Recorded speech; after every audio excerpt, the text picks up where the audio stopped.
मालकिन ने 14 साल नौकरानी घर पर रखी हुई थी। रात होती तो मेरी उस पर नियत खराब होने लगती, मगर मालकिन के डर से चुप रहता। मगर एक रात मालकिन घर न थी। मैंने कमरे में अंधेरा किया और खामोशी से बेड पर जाकर लेट गया। थोड़ी देर बाद 14 साल नौकरानी ने मेरे होश उड़ा दिए। मालकिन समझकर उसने, मैंने जब से होश संभाला था, खुद को मालिक और मालकिन के घर पर नौकर ही पाया था। मेरे माँ बाप दोनों ही मालिक और मालकिन के बंगले में काम करते थे और वहीं क्वार्टर में रहते थे, इसलिए मेरा बचपन भी मालिक और मालकिन के बंगले में ही काम करते हुए गुजरा। लेकिन फिर जब मैं बड़ा हुआ तो मैंने ड्राइंग सीख ली, इसलिए मालकिन की गाड़ी में ड्राइव करता था। जब मैं 18 साल का हुआ तो माँ बाबा गांव में अपनी ज़मीन बेचने गए, लेकिन बस के हादसे से मेरे माँ बाप का देहांत हो गया। इस वक्त मैं बहुत रोया था क्योंकि अकेला रह गया था। लेकिन मालिक ने मुझसे कहा कि तुम परेशान ना हो, हम हैं ना तुम्हारे। और सच बात तो यही थी कि मैं मालिक और मालकिन को अपना ही समझता था।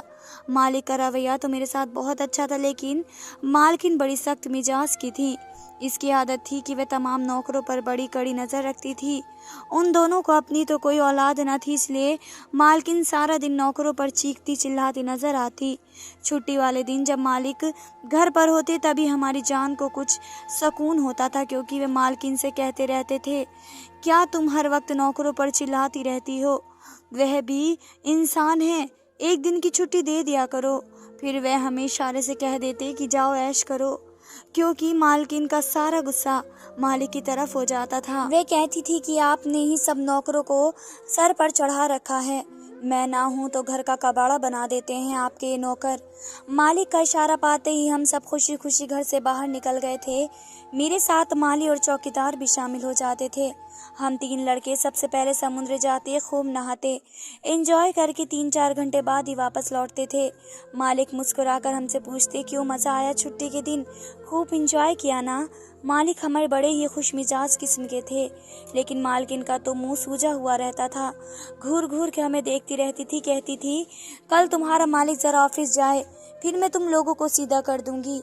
बहरहाल वक्त ऐसे ही गुजर रहा था कि जब अचानक से मेरी ज़िंदगी में एक ऐसा तूफान आया कि सब कुछ उलट पलट होकर रह गया। मालकिन ने अपने कामों के लिए एक बड़ी खूबसूरत 14 साल लड़की रखी थी। इत्तेफाक ये है कि मैं और घर का माली और चौकीदार, हम तीनों ही जवान थे और 18-20 साल के दरमियान हमारी उम्र थी। और ये वक्त ऐसा होता है कि इंसान अपनी जवानी में कदम रख रहा होता है और उसे कुछ चीज़ों में दिलचस्पी कुछ ज़्यादा होती है। फिर वह लड़की तो बहुत ही खूबसूरत और हसीन थी। जब हम तीनों ने उस हुस्न परी को देखा तो हमारे तो होश उड़ कर रह गए। हम तीनों इस लड़की पर दिल हार बैठे थे, लेकिन मालकिन की घूरती नज़र ने जैसे हमें होश की दुनिया में लौटाया। वे चिल्लाकर हम पर बोली, कहने लगी, क्या टुकुर टुकुर देख रहे हो, निकलो यहाँ से बाहर, शर्म नहीं आती घर की बच्ची पर नजर रखते हुए। ये सुनना था कि हम तीनों के तीनों घबरा कर रह गए। हमने कहा, नहीं नहीं मालकिन, ऐसी तो कोई बात नहीं। बहरहाल हम तीनों ही घर से बाहर निकल गए। चौकीदार कहने लगा, यार मैंने आज तक कभी ऐसी खूबसूरत लड़की नहीं देखी। माली कहने लगा, सच कह रहे हो, लड़की तो वाकई ही बड़ी प्यारी है। ये सुनकर मुझे बड़ा गुस्सा आया कि भला ये कौन होते हैं इस लड़की को ऐसी वैसी नज़रों से देखने वाले। मैंने कहा, शर्म नहीं आती क्या तुम्हारे घर में माँ बहनें नहीं हैं? बताओ, मालकिन को मैं तुम लोगों के बारे में बताऊंगा, मालकिन की नौकरानी के लिए कैसी कैसी बातें कर रहे हो। हालांकि मेरी भी इस लड़की पर नियत अच्छी नहीं थी, ना ही इरादे अच्छे थे, लेकिन मैं ये जाहिर नहीं करना आना चाहता था कि मैं इसे किस नज़रे से देखता हूँ। चौकीदार और माली मेरी इस बात पर बुरा समूह बनाकर अपने अपने कामों में लग गए, लेकिन मेरी आंखों में तो इस लड़की का चेहरा ही समा चुका था। फिर मेरा कोई खास काम भी ना था। मालकिन ने कहीं जाने को होता तभी मैं गाड़ी लेकर बाहर जाता था या फिर घर के अंदर छोटे मोटे काम कर लेता। मैंने सोचा कि चलो, मुझे तो वैसे भी घर के अंदर जाने की खुली इजाज़त है, इसलिए बहाने से इस लड़की से दोस्ती बढ़ाता हूँ। दोपहर का वक्त था और मैं जानता था कि इस वक्त मालकिन सो जाती हैं। मेरी मालकिन दोपहर को ज़रूर सोती थी और शाम को ही उठती थी। मैं लॉन्ज में आया तो वह 14 साल नौकरानी बड़े गुस्से से रोब जमाते हुए एक नौकरानी से सफाई करवा रही थी। कहने लगी, मुझे मालकिन ने कहा है कि अच्छे से ध्यान रखना, इसलिए खबरदार, जो तुमने सफाई में ज़रा भी चुस्ती करने की कोशिश की, अच्छी तरह से घर को चमकाओ। वह लड़की तो शायद उम्र में ही 14 साल की थी। इस वक्त मुझे मालकिन की डिट्टो कॉपी लग रही थी। जैसे कि इस लड़की की मुझ पर नज़र पड़ी तो अपने इशारे में पूछने लगी कि तुम यहाँ क्या कर रहे हो।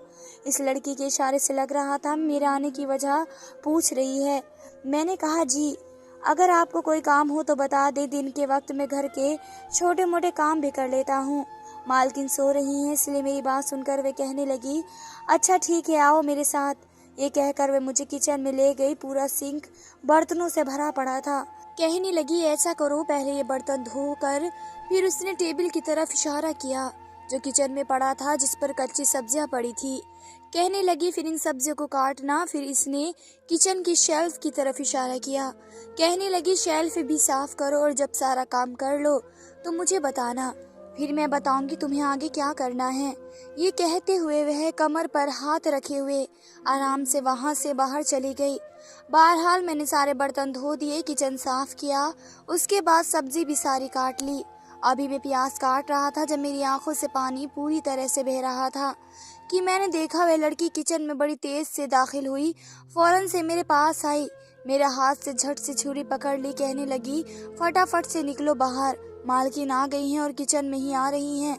मैं तो इसके इस बर्ताव पर घबरा गया, पता नहीं क्यों इसने मुझे फुर्ती से धक्का दिया है। मैं जमीन पर जाकर गिरा था। फटाफट से कुर्सी पर बैठकर प्याज काटने लगी। मैं भी ठीक से उठ भी नहीं पाया था कि मालकिन किचन में दाखिल हो गई। मुझे जमीन पर बैठा देखा तो कहने लगी, तुम यहाँ पर क्या कर रहे हो? मैंने तुमसे कहा था ना कि बाहर जाकर बैठो। मैं अभी कहने ही वाला था कि मैं तो सब्जी काट रहा था। इस लड़की ने मुझे समझाने का मौका ही नहीं दिया। इससे पहले कि मैं कुछ बताता तो लड़की बोली, कहने लगी, मालकिन मैं तो कब से इस शख्स को कह रही हूँ कि तुम यहाँ क्यों फिजूल में बैठे हो, जाओ बाहर जाकर देखो, लेकिन यह तो मेरे सर पर सवार है। कहने लगा, अच्छे तरीके से काम करो, मैं ये देखूंगा कि तुम काम कैसे करती हो। फिर कमर पर हाथ रखकर करहाने लगी। कहने लगी, मैंने अभी अभी सारे बर्तन धोए और अब सब्जी काट रही हूँ और ये बैठा यहाँ देख रहा है कि मैं काम ठीक कर रही हूँ कि नहीं। मैं तो इस लड़की की शक्ल देखता रह गया था। अपने हिस्से के सारे काम वह मुझसे करवा कर मालकिन के सामने यूं जाहिर कर रही थी जैसे कि सब इसने किया हो और सारा किया धरा अपने ऊपर डाल दिया। सारा काम मैंने किया था और नाम अपना ले दिया और मैं बेफिजूल बैठा था। मालकिन से ये इल्ज़ाम लगा दिया। मैंने कहा कि नहीं नहीं मालकिन, यह लड़की तो अभी बात मेरे मुंह में ही थी। मालकिन कहने लगी, तुम कौन होते हो इस लड़की पर रोब जमाने वाले? आइंदा से अगर मैंने तुम्हें इस वक्त घर के अंदर देखा जिस वक्त ये लड़की काम कर रही होती है तो देखो मैं तुम्हारा क्या हश्र करती हूँ। यह कहकर मालकिन ने मेरा कान पकड़ा और बुरी तरह से मरोड़ दिया। कहने लगी, निकलो घर से बाहर। मैं घर से बाहर चला गया। माली अपना काम करके शाम को वापस चला जाता था। चौकीदार की ड्यूटी थी कि दरवाजे पर बैठा रहता था। बस एक मैं था कि घर के अंदर बाहर मेरे चक्कर लगते रहते थे। एक बार मालिक ने मुझे रात को किसी काम से बुलाया तो मैं हैरान रह गया क्योंकि मालिक आज गेस्ट रूम में सो रहे थे। मैंने वजह पूछी तो कहने लगे, तुम्हारी मालकिन के साथ वह लड़की सोया करेगी। मैंने कहा, भला वे क्यों मालिक? मालिक ने ठंडी गहरी सांस ली। कहने लगे, तुम्हें तो पता है कि तुम्हारी मालकिन के इस घर में बात चलती है, मेरी भला क्या हैसियत है? मालिक उदास समूह बनाकर बोले। मैं मालिक के कहने पर दूध का गिलास देने गया था। जब वापस लौटा तो देखा कि मालकिन के कमरे से बातें करने की आवाज़ आ रही थी। ना जाने मुझे क्या सूझी कि मैं मालकिन के कमरे के बाहर खड़ा होकर कान लगाकर बातें सुनने लगा।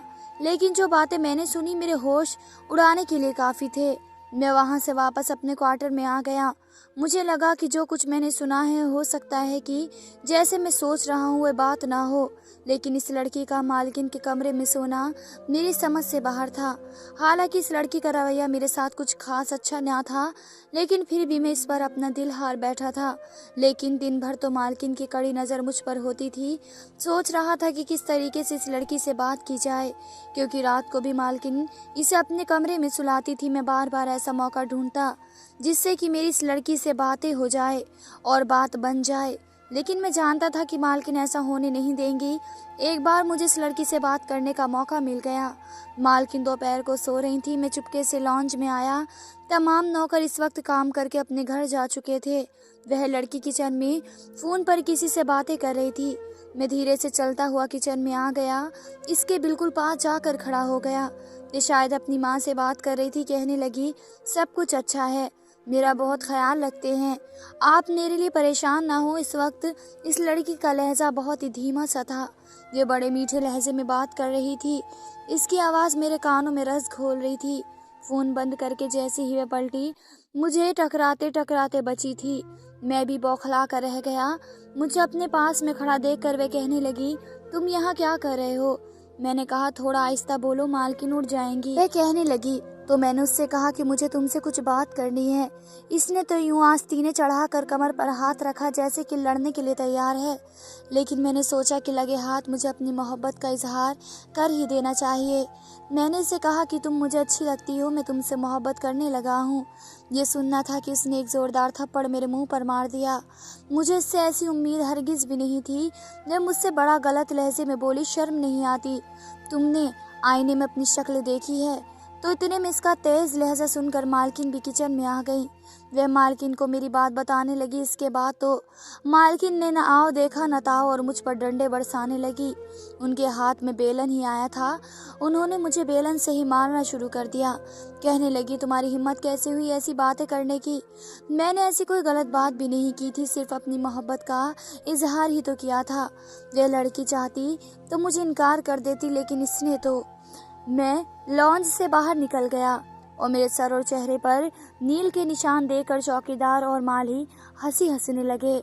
मैं सोच चुका था कि अब मैं यहाँ नहीं रुकूंगा, चला जाऊंगा। मेरी बहुत बेइज्जती हो चुकी थी, बल्कि मैंने सारा बचपन यहाँ गुजारा था। मालकिन मुझसे कैसे ये उम्मीद रख सकती थी कि मैं कोई गलत हरकत करूँगा। मालकिन ने मुझ पर बड़े इल्ज़ाम लगाए, मुझे बहुत बुरा भला कहा। वह लड़की भी रोते हुए मुझ पर झूठे इल्ज़ाम लगाती रही। कहने लगी, इसकी तो नज़र शुरू से ही मुझ पर ख़राब थी। यह तो मौके की तलाश में था कि इसे मौका मिले और ये मेरे साथ गलत करे। हाँ, मौके की तलाश में तो मैं था, लेकिन सिर्फ इससे अपनी मोहब्बत का इजहार करना चाहता था। इसकी रजामंदी जानना चाहता था। मेरा कोई गलत इरादा ना था, लेकिन इसने मुझ पर जो इल्ज़ाम लगाया वह गलत था। मैं नहीं जानता था कि अब मैं कहाँ जाऊँगा और कहाँ नहीं, लेकिन मैंने अपने चंद कपड़े बैग में डाले और अपने आंसू पोंछते हुए बाहर निकल गया। इसी वक्त मालिक की गाड़ी घर के दरवाजे पर पहुंची थी। मुझे यूं बैग पकड़े देखा तो फौरन गाड़ी से नीचे उतर गए। कहने लगे, तुम कहाँ जा रहे हो? मैंने अपने आंसू साफ किए और कहा, बस मेरा दाना पानी खत्म हो गया है, मालिक आपके घर से। यह सुनना था कि मालिक बिल्कुल उदास होकर कहने लगे, हुआ क्या है? मैंने सारी बात मालिक को बता दी। ये भी कह दिया कि मैं अब यहाँ नहीं रहूँगा। मालिक ने मुझे बहुत समझाया कि तुम कहाँ जाओगे, मैं खुद तुम्हारी मालकिन से बात करूँगा, इसे समझाऊँगा। लेकिन मैंने कहा, नहीं, इस लड़की ने जैसे मुझ पर इल्ज़ाम लगाया है और मालकिन ने भी इसकी बात पर ही भरोसा कर लिया, मैं और यहाँ नहीं रह सकता। मुझे अपनी इज्जत बड़ी प्यारी है। मैं इन्हीं बंगलों के करीबी एक पार्क में जाकर बैठ गया, अपना खून जलाने लगा।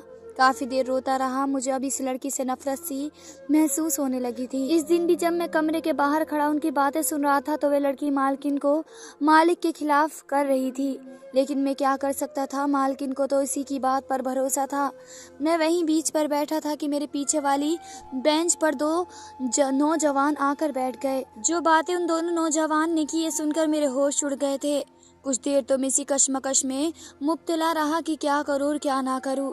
जिस तरह से मालकिन ने मुझे जलील किया था, जी तो चाहा कि मैं उन्हें उनके हाल पर छोड़ दूं, लेकिन फिर अपने बाबा की बात याद आने लगी कि मालिक के नमक की हमेशा वफा निभानी, उनसे गद्दारी मत करना, चाहे तुम्हारी जान ही क्यों ना चली जाए। जब मैं एक फैसले पर पहुंचा तो रात हो चुकी थी, इसलिए मैं वापस मालिक के घर आ गया, लेकिन उस वक्त तक रात हो गई थी। चौकीदार ने मुझे रोका ना था। मैं जल्दी से अंदर आया तो मालूम हुआ कि मालकिन घर पर नहीं है। फिर मुझे उनके कमरे में सरगोशी की आवाज़ें कैसे आ सकती थी? मैंने जैसे ही कमरे का दरवाज़ा खोला तो सामने मालिक के साथ 14 साल की लड़की को देखकर मेरे होश उड़ गए। मैं तो यहाँ पर एक चौंका देने वाली खबर देने आया था, लेकिन खुद चौंक कर रह गया। मालिक मुझे देखकर कुछ घबरा से गए। इस लड़की का भी रंग उड़ गया। मालिक कहने लगे, तुम तो नौकरी छोड़कर जा चुके थे। मैंने कहा, जी हाँ, लेकिन मैंने आपके घर के बारे में एक ऐसी खबर सुनी कि मुझे आना पड़ा, क्योंकि मैंने आपके घर का नमक खाया था। आपको नुकसान में नहीं देख सकता था, मगर ये नहीं जानता था कि यहाँ ये सब देखने को मिलेगा। मेरी बात को समझते हुए मालिक कहने लगे कि मैंने इस लड़की से शादी की है क्योंकि मुझे औलाद चाहिए थी और ये देखने में ही 14 साल की है। वैसे ये 22 साल की लड़की है, लेकिन तुम्हारी मालकिन के सामने मैंने इसकी उम्र कम बताई है क्योंकि इसे एक 14 साल की लड़की ही चाहिए थी। फिर कहने लगी कि तुम बताओ क्या कहना आए थे। मैंने कहा कि जिस पार्क में मैं बैठा था वहाँ पीछे 2 नौजवान बैठे थे जो ये बात कर रहे थे कि वे आज आपके घर में चोरी करने आएंगे। मैं बस यही बताने आया था। मेरी बात सुनकर मालिक ने फौरन से पुलिस को खबर की और पुलिस के 2 हवलदार घर की हिफाजत के लिए हमारे घर पर आ गए। वे 2 नौजवान चोरी तो करने नहीं आए लेकिन मालिक की चोरी में पकड़ चुका था। उन्होंने मुझे एक बहुत बड़ी रकम दी और कहने लगे कि बस अपनी जुबान बंद रखना।